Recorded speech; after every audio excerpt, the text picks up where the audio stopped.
AMT news में हूं श्रीकांत सिंह। अब देखते दिन भर की खास खबर।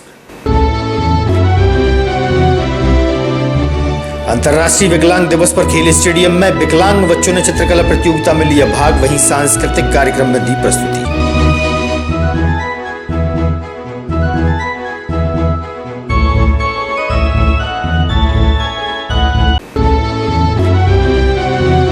नया कोरोना वेरिएंट आने से इंजीनियरिंग छात्र पहुंचे जिला मुख्यालय। ऑनलाइन परीक्षा की मांग की गई, प्रशासन को सौंपा ज्ञापन।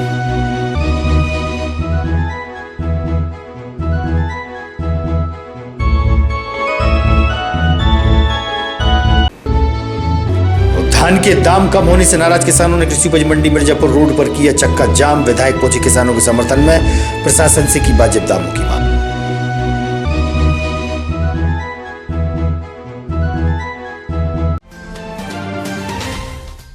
अब खबर विस्तार से। अंतर्राष्ट्रीय विकलांग दिवस पर खेल स्टेडियम में विकलांग बच्चों द्वारा शानदार रंगोली उकेरी गई। वहीं सांस्कृतिक कार्यक्रम के दौरान विकलांग बच्चों ने प्रस्तुति दी, चित्रकला प्रतियोगिता में भी भाग लिया।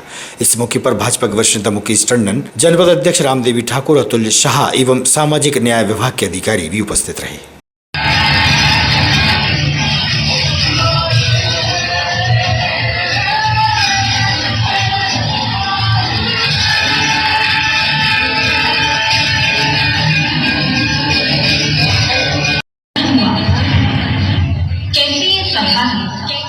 जिसमें द्रौपदी का स्वाभिमान लज्जित हुआ। जहाँ सब मौत खड़े थे, वहाँ मेरा सखा, मेरा कृष्णा आएगा, मेरी रक्षा।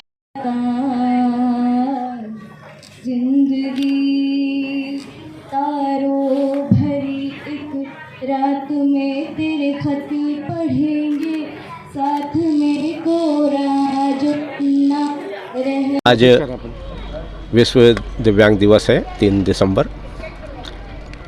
उसके तहत जो सामाजिक न्याय विभाग और स्कूल शिक्षा विभाग दोनों के संयुक्त उससे प्रयास से जो है आज यहाँ विभिन्न गतिविधियाँ जो दिव्यांग बच्चों के साथ में जो हमारी संस्थाएं काम कर रही हैं और स्कूल शिक्षा विभाग भी जो काम कर रहा है, उनके सभी संयुक्त बच्चे यहाँ पर हैं और आज विभिन्न गतिविधियों के माध्यम से जो उनमें क्षमता है उसको आज यहाँ प्रदर्शित करने के लिए कार्यक्रम उनके आयोजित है और निश्चित रूप से उनको समाज की मुख्य धारा में जोड़ने का प्रयास किया जा रहा है। दिव्यांग दिवस है आज। सामाजिक न्याय द्वारा शहर में संचालित सभी एनजीओज़ में जो बच्चे हैं उनको सबको यहाँ पर एक कार्यक्रम के माध्यम से सबकी प्रतिभा को यहाँ पर उनकी योग्यता अनुसार यहाँ पर रंगोली, हमारी जो है पेंटिंग और इसके साथ ही सांस्कृतिक कार्यक्रम के माध्यम से जो बच्चों को शिक्षा दी है उसको प्रदर्शित यहाँ पर किया गया है। वास्तव में भारत सरकार माननीय नरेंद्र मोदी जी, मध्य प्रदेश के मुख्यमंत्री माननीय शिवराज सिंह जी चौहान ने दिव्यांगों के लिए अनेक योजनाएं प्रारंभ की हैं ताकि वो अपना सामान्य जीवन जी सकें। जैसे कि बच्चों के लिए छात्रवृत्ति है, इसके अलावा रोज़गार के भी अनेक जो है मध्य प्रदेश के माननीय मुख्यमंत्री जी ने रोज़गार के लिए भी अनेक लोन की सुविधाएं उपलब्ध कराई हैं। अगर दिव्यांग आपस में विवाह करते हैं 2 लाख रुपए अनुदान देने का काम भी मध्य प्रदेश के माननीय मुख्यमंत्री शिवराज सिंह जी चौहान करते हैं। वास्तव में भगवान ने जो इनको बनाया है उसमें कुछ कमी रह गई, उसके कारण ये दिव्यांग जो बच्चे हैं वो सामान्य जीवन नहीं जी पाते, वो सामान्य जीवन जिएँ, इसके लिए लगातार सरकारें प्रयास कर रही हैं। मैं धन्यवाद देता हूँ सभी एनजीओज़ को जो इन बच्चों का लालन पालन करके इनको अपने आत्मनिर्भर बनाने का काम कर रहे हैं। वास्तव में परिवार में अगर एक दिव्यांग हो तो परिवार के लिए संकट रहता है, ये तो अनेक बच्चों को रखकर ये सेवा का कार्य कर रहे हैं, इसके लिए मैं उनको धन्यवाद। जिला चिकित्सालय प्रांगण में लैब टेक्नीशियन द्वारा अपनी मांगों के चलते हड़ताल की गई और अपनी मांगों को लेकर सरकार से गुहार लगा रहे हैं। टक्कर में संघर्ष हमारा नारा है, जोल जुल्म की टक्कर में संघर्ष हमारा नारा है, चाहे जो मजबूर। सिंह यादव, मैं जिला संरक्षक हूँ लैब टेक्नीशियन संघ का और अभी मेरा नाम ये चल रही है कि मेरा पदनाम भी लैब टेक्नीशियन है और मैं चाहता हूँ कि मेरे पदनाम को लैब टेक्नोलॉजिस्ट को बोला जाए और सेकंड पदनाम को सीनियर टेक्नोलॉजिस्ट बोला जाए और थर्ड को अपना सीनियर में टेक्नोलॉजिस्ट ऑफिसर टेक्निकल ऑफिसर बोला जाए। ऐसे 3 पदनाम आपको चाहिए इसमें।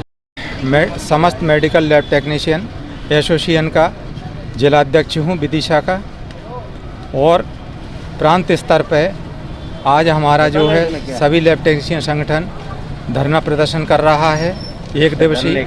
अभी शासन को हम ये आगाह करना चाह रहे हैं कि हमारी मांगों पर ध्यान दिया जाए। हमारी 17 सूत्री मांगे हैं, यदि हमारी मांगे पे ध्यान नहीं दिया गया तो ये कोरोना काल आ रहा है।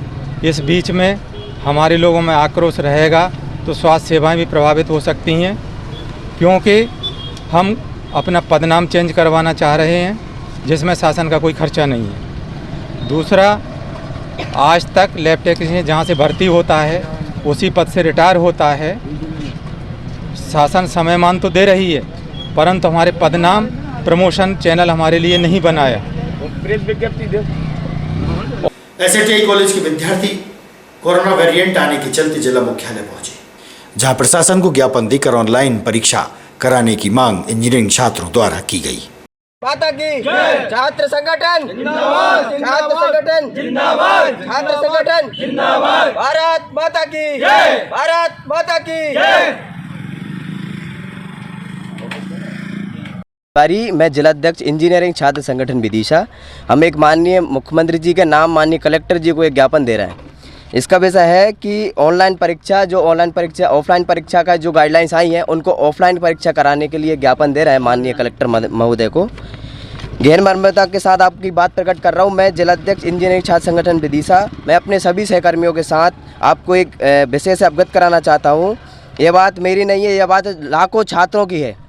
मैं आपको बता दूं कि जिनके पास ना मेरे जो साथी हैं, जो सहकर्मी हैं, ना उनके पास उचित संसाधन है, ना उनके पास उचित संसाधक है, जो केवल कॉलेज की पढ़ाई पर ही निर्भर है। मैं आपके माध्यम से माननीय मुख्यमंत्री जी को यह कहना चाहता हूं कि जो मेरी मांग है ऑनलाइन परीक्षा करवाने के लिए वो मेरी मांग पूरी की जाए। और ऑनलाइन परीक्षा नहीं होनी चाहिए जी, नहीं, ऑनलाइन परीक्षा होनी चाहिए। अभी ऑफलाइन परीक्षा का जो गाइडलाइंस आई हैं, कोरोना वायरस का एक बहुत ही खतरनाक ओमिक्रॉन वेरिएंट नाम का एक वायरस आया है, वो बहुत खतरनाक है। एसडीएम कार्यालय में व्यापार महासंघ व अनाज दलहन संघ के वरिष्ठों को कोरोना गाइडलाइन के पालन हेतु दिशा निर्देश दिए गए हैं। इस मौके पर एसडीएम ने नए कोरोना वेरिएंट के चलते सभी व्यापारियों से अपील की है कि मास्क का उपयोग करें, सोशल डिस्टेंसिंग का पालन करें और कोविड-19 के चलते दोनों डोज लगवाएं। आज तीसरी लहर की संभावना को देखते हुए एसडीएम महोदय ने सभी व्यापारी संगठनों की बैठक बुलाई थी, जिसमें काफ़ी दिशा निर्देश जारी किए हैं। मंडी के संबंध में हमको निर्देश दिए हैं कि जगह जगह बैनर लगाए जाएं, पोस्टर लगाए जाएं, किसानों से पूछा जाए और संभव हो तो जहां पेमेंट होता है वहां भी उनको दूसरा डोज लगाने के बारे में प्रेरित किया जाए। और आगे जाकर हम ऐसा विचार बना रहे हैं कि नीलाम कार्य भी जब भी करेंगे जब उनको दोनों डोज लगे हों। व्यापारी, हम माल सभी के लिए एक शिविर का आयोजन पुरानी मंडी में जल्दी किया जा रहा है। ये सारी बातें ध्यान में रखते हुए मीटिंग का आयोजन किया गया। आज यहाँ एसडीएम कार्यालय में प्रशासन और व्यापारियों की एक बैठक हुई। जो तीसरी लहर का एक संकेत यहाँ इंडिया में आना चालू हो गया है। कल कर्नाटक में 2 नए वेरिएंट जो आया है उसके 2 केस कर्नाटक में प्राप्त हुए हैं और ये बड़ी चिंता की बात है।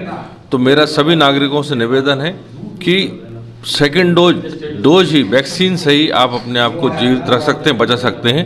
तो सेकंड डोज अवश्य लगाएं और व्यापारी भाई अपनी दुकानों पर इस तरह से पोस्टर लगाएं कि जो सेकंड वैक्सीन लगवा चुका है वही दुकान के अंदर प्रवेश करें। साथ ही साथ धीरे धीरे अपने को अवेयर करें, क्योंकि हमने देखा कि दूसरी लहर में हमने अपने कितने व्यापारी भाइयों को खो दिया। तो सब लोग अवेयर रहें, इसके लिए अवेयरनेस करें। और सरकारी जहाँ भी जो संस्थान है, मेरा प्रशासन से भी अनुरोध है।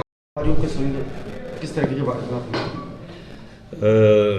प्रदेश में कोविड-19 के संभावित तीसरी जो लहर आने की आशंका है, उसी के तहत विदिशा नगर में आज व्यापारी एसोसिएशन से बात की गई। सभी व्यापारी बंधु यहाँ पर आए थे, एसोसिएशन के जो प्रमुख हैं, महासंघ के अध्यक्ष आदि सभी लोग। और इसमें कोरोना से किस प्रकार से बचा जाए, तीसरी लहर की जो आशंका है उसको देखते हुए पूर्व से जो तैयारी करना चाहिए और पूर्व से जो सावधानियां रखना चाहिए उसके संबंध में चर्चा की गई, जिसका सारांश इस प्रकार से है कि प्रत्येक व्यक्ति अपना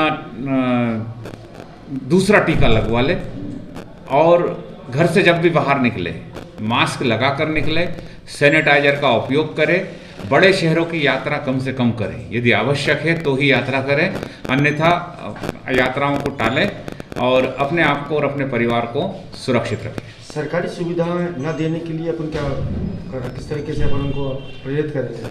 जो लोग टीके नहीं लगवा रहे हैं उनके लिए इसका उपाय हम करेंगे और इसके संबंध में आदेश जारी करेंगे कि जो व्यक्ति 2 टीके नहीं लगवाएगा तो उसके लिए एक समय सीमा के बाद उसको इस सेवाएं देना बंद कर दें। अभी पूर्व में उनको चेताया जा रहा है और जो हमारी शासकीय उचित मूल्य की दुकान है या बैंकिंग सुविधा है, सोसाइटीज़ की जो सुविधा है या सरकारी जो सुविधा है, उसके संबंध में क्रमबद्ध तरीके से जैसे राज्य शासन से निर्देश प्राप्त होंगे वैसे किया जाएगा। प्रारंभिक रूप में उनको चेता दिया गया है। हमारे व्यापार महासंघ के जो लोग थे और विभिन्न व्यापारी भाई थे, उन्हें भी बताया गया है कि अपने संस्थान पर कोशिश करें कि जो ग्राहक आता है उससे पूछें कि क्या दोनों टीके सेवाएं दें और अपने यहाँ बिना टीके लगे हुए लोगों को कर्मचारी के रूप में नहीं रखें, उनको टीके लगवाएं। मंडी में एक बड़ा समूह होता है, इसके लिए अपन किस तरीके से प्रयास करेंगे? मंडी के अंदर भी इसका प्रचार प्रसार माइक से किया जाएगा और वहाँ पर समय समय पर टीकाकरण की योजना बनाई जा रही है, तो वहाँ पर टीकाकरण लगातार किया जाएगा ताकि सारे हम्माल, तुलावट भाई, व्यापारी भाई और आने वाले किसान सभी को यदि कोई दूसरा टीका नहीं लगा है तो लग जाए। कृषि उपज मंडी मिर्जापुर के सामने किसानों ने सड़क पर चक्का जाम लगा दिया था। कल तक जिस धान के दाम 2700 और 2800 रुपए के लगभग थे, उसी धान के दाम 1600 रुपए होने से नाराज किसानों ने चक्का जाम कर प्रदर्शन किया। चक्का जाम के दौरान विधायक शशांक भार्गव किसानों के समर्थन में पहुंचे और शासन प्रशासन से वाजिब दाम की मांग की गई।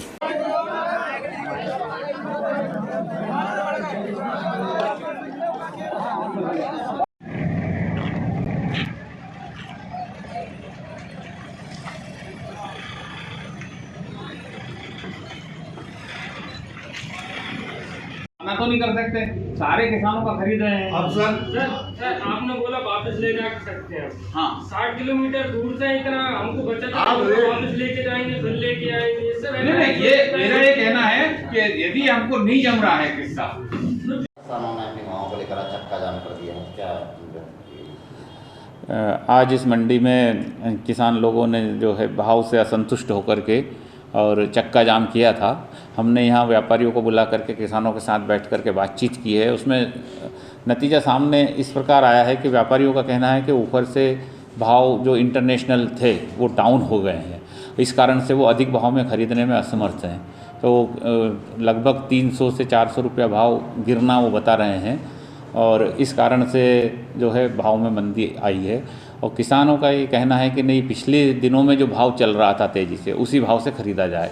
तो अभी इस बात में जो है अभी किसानों को और व्यापारियों से बातचीत करके फिर से नए सिरे से नीलामी शुरू करने की बात हुई है अभी इसी कक्ष में, और लोग बाहर निकल के गए हैं। देखते हैं क्या नतीजा आता है। और उनकी एक समस्या ये थी कि दोपहर के बाद भाव गिर जाते हैं क्योंकि कुछ बड़े व्यापारी अलग हट जाते हैं, उनका कोटा पूरा हो जाता है। तो उन व्यापारियों से भी हमने कहा है कि किसानों को अधिक से अधिक भाव मिले, इसलिए वो प्रतिस्पर्धा बनाए रखने के लिए अपना कोटा शाम तक पूरा करें, एकदम शुरू में नहीं करें, ताकि प्रतिस्पर्धा बनी रहे और किसान को अधिक से अधिक भाव मिल सके। बेतवा निर्मल अभियान के 15वें दिन बेतवा को सदा नीरा बनाने के चलते मुक्तिधाम की पहल पर शहरवासी और सामाजिक संगठन सर्द सुबह के बीच बेतवा तट से श्रम साधकों ने 2 ट्राली मिट्टी घाटों से निकाली। वहीं कोरोना का नया वेरिएंट आने के बाद मुक्तिधाम के श्रमदान स्थल पर ही डॉक्टर रवि साहू के नेतृत्व में लॉयंस क्लवारिया द्वारा परीक्षण शिविर लगाया गया। लॉयंस क्लवारिया अध्यक्ष शशि अग्रवाल ने इस पहल को स्वागत योग्य बताया।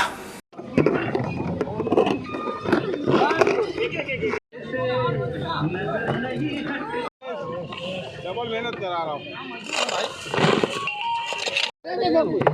अपन तो काम करने आते हैं। अभी आप सुन रहे हैं आपका अपना रेडियो स्टेशन 90.8। सभी लोग कुछ ना कुछ बोलते रहे। मैं अब अगली आवाज के लिए श्री मनोज पांडे जी को आमंत्रित करता हूँ। वे भी कुछ अपने निराले अंदाज में हम लोगों के सामने तो ये आ रही है, ये गर्ल्स हमारे बीच में लगी हैं। रजनी जी को आप देख पा रहे हैं, रजनी जी का बहन का बेटा, तो बेटा ही है इनका भी, मासीमा माँ कहलाती है। ये नागपुर से वो कह रहा था, मैं अपने दोस्तों को बताऊंगा कि विदिशा के मुक्तिधाम में नदियों पर क्या होता है। ये जरा सा बच्चा कह रहा था, मैं अपने दोस्तों को बताऊंगा कि वहाँ क्या होता है।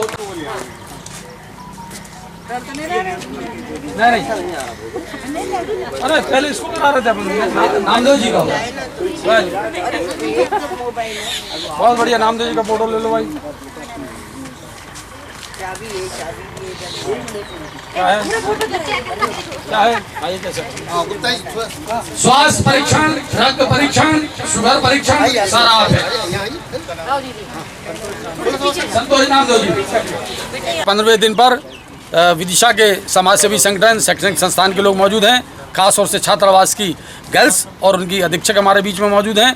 दूसरा, लायंस क्लब आर्या के पदाधिकारी सारे मौजूद हैं और खुशी की बात है कि उनने श्रमदान में भाग लेने के साथ ही एक स्वास्थ्य परीक्षण शिविर भी लगाया, जिसमें शुगर की जांच हमारे जो नियमित श्रमदानी उनकी भी हो रही है, जो श्रम साधक हैं उनकी भी हो रही है, और जो गर्ल्स आई है हॉस्टल से उन सब की हो रही। मैं सभी का वंदन करता हूं।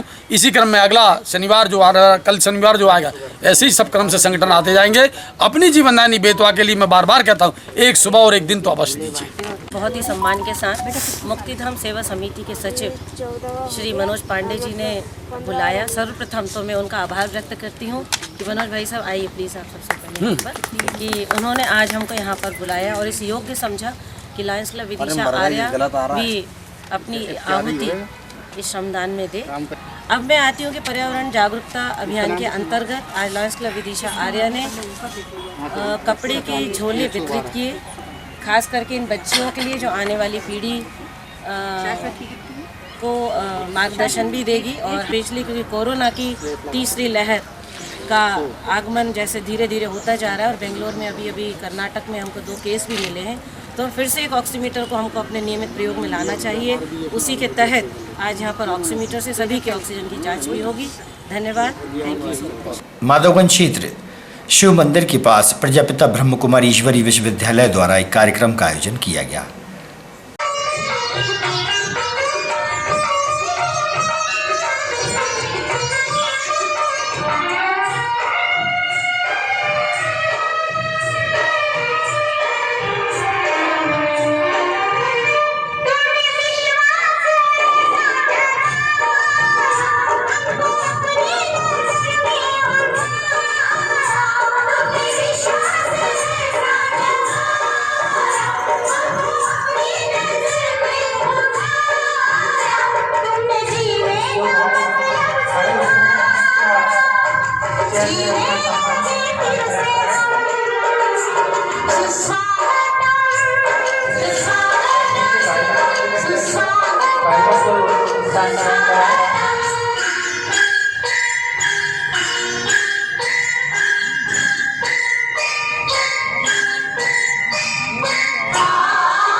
आज की खबरों में बस इतना ही। आप देखते रहिएगा विदिशा न्यूज़।